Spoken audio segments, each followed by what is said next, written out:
Two Stockton men are facing charges that they came to the Bay Area to rob a Redwood City resident of $4,000 worth of marijuana, court records show. Kari Moore, 23, and Mala Claude, 25, were indicted last October on federal robbery, shooting, and marijuana trafficking charges, court records show. Earlier this week, prosecutors moved to keep Lott, the alleged driver in the robbery, in jail for the duration of his case. A judge postponed making a decision until the end of the month, though Lott will likely be released. Both men face up to 20 years in prison if convicted of the robbery charge alone, court records show.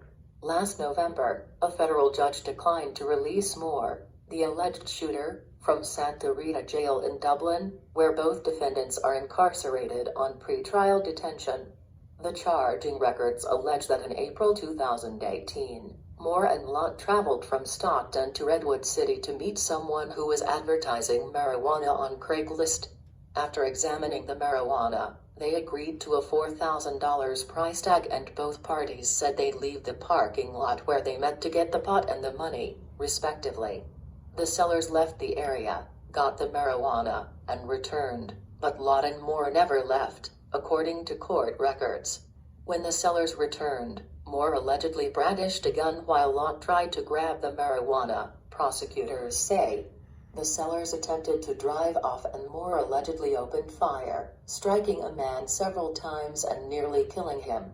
Authorities have attributed the alleged robbery to the so-called Everybody Killer or EBK gang, based in Stockton, to which both men reportedly belong. At Monday's court hearing, Lott's attorney said his client was preparing himself to live a law-abiding life after his release from prison on pimping charges, when he was charged with the nearly 2-year-old allegation. The attorney, August Gugelman, described it as a pot deal that went very wrong, not a robbery. People on both sides were armed, he said. What the evidence shows, as far as I can see, is that Mr. Lott was participating in a marijuana deal. It's not that Mr. Lott was engaged in an exceedingly violent crime, Gugelman said. He added that Lott had obtained a forklift license and is eager to be a productive member of society.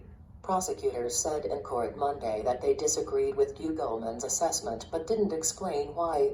U.S. Magistrate Judge Sally Kim said she was inclined to release Lott to a halfway house, but put off making a decision until it could be assured there was actually a spot for him available.